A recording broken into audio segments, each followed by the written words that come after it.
দোকানের কর্মচারীর আক্রমণে পুর পরিষদের সাফাই কর্মীর পা ভেঙে হাসপাতালে, দেখা নেই কোনো আধিকারিকের, ক্ষোভ সাফাই কর্মীদের মধ্যে। ঘটনাটি ঘটে 14 জানুয়ারি মঙ্গলবার সকাল 8টা থেকে 8:30টার মধ্যে। প্রতিদিনকার মতো আজও ধর্মনগর পুর পরিষদের সাফাই কর্মীরা বাজারে সাফাই কাজে নিযুক্ত ছিলেন। সাফাই কর্মীরা আবর্জনা গাড়িতে তুলতে তুলতে যখন প্রতিষ্ঠিত ব্যবসায়ী কাঙ্কুরিয়া অ্যান্ড সন্সের সামনে এসে দাঁড়ায়, পুর পরিষদের আবর্জনা বহনকারী গাড়ি দুই ধারে বাইক যাওয়ার রাস্তা রেখে মধ্যে দাঁড় করানো ছিল। সে সময় কাঙ্কুরিয়া অ্যান্ড সন্সের দোকানের কর্মচারী সাফাই কর্মীদের বিশ্রীভাবে গালিগালাজ করে বলে অভিযোগ। কর্মচারীর বক্তব্য, তার যাওয়ার জন্য কোনো রাস্তা নেই কেন। এ নিয়ে গালিগালাজ করতে করতে উত্তেজিত হয়ে চলন্ত বাইক সাফাই কর্মীর ওপর উঠিয়ে দেয়, ফলে বাঁ পায়ের হাঁটুর নিচের অংশ ভেঙে যায়। ওই সাফাই কর্মীর সাথে থাকা আরও দুই কর্মীকে আঘাত করলে ওই কর্মীরাও আহত হয়। সাথে সাথে আক্রমণকারীকে আটক করে ছবি তুলে বকাবকি করে তাকে ছেড়ে দিয়ে আহতদের পুর পরিষদের অফিসে নিয়ে যাওয়া হয়। পুর পরিষদ অফিস থেকে 8:35 দমকল অফিসে খবর আসে।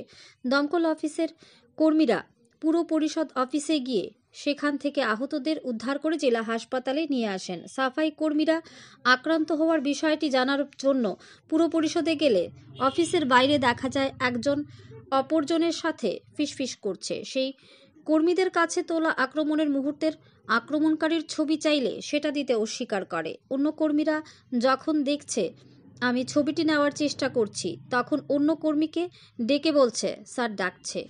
বোঝা গেল রহস্য আছে। সেখান থেকে চলে আসলাম হাসপাতালে।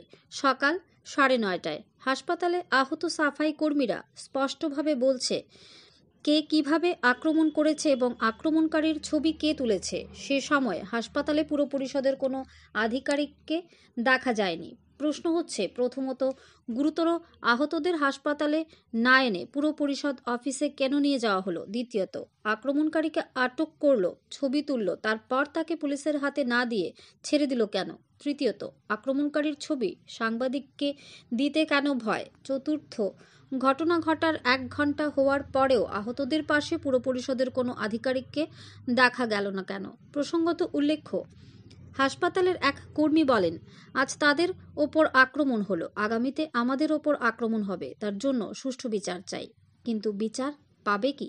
ধর্মনগর থেকে নিজস্ব প্রতিনিধির রিপোর্ট, আরই ধর্মনগর। কিছুক্ষণ আগে আমাদের কাছে একটা কল আছে ওই ধর্মনগর মিউনিসিপাল অফিস থেকে। তো অ্যাকর্ডিংলি আমরা গেলাম, গিয়ে দেখি 5 জন ইনজিউর পারসন। ওরা জাবরা পরিষ্কার করে ওই যে মিউনিসিপালের যে লেবার দিয়ে ওরা সিরিয়াসলি ইনজিউর অবস্থাতে আমি দেখলাম। কেউ পা ভেঙে গেছে, কেউ হাত ভেঙে গেছে, এইরকম অবস্থা। তো ওদেরকে জিজ্ঞাসা করলাম এই ঘটনা হলো কি করে। তো ওরা বললে যে মারামারি। তো মারামারি কে মেরেছে বা কি আছে বিষয়। তো ওদের কাছে ফটো আছে।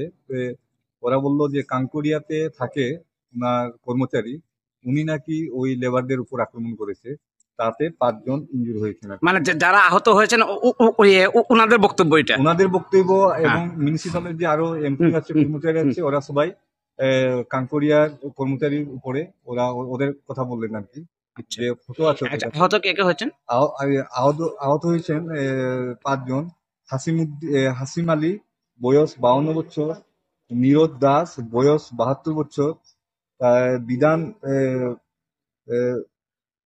বিধান বর্মন, বয়স 42 বছর, প্রেম রাউত, বয়স 30 বছর, বিনোদ রাউত, বয়স 26 বছর। এই 5 জন আমরা ধর্মনগর হসপিটালে শিফট করে দিয়েছি, চিকিৎসা চলছে ওদের।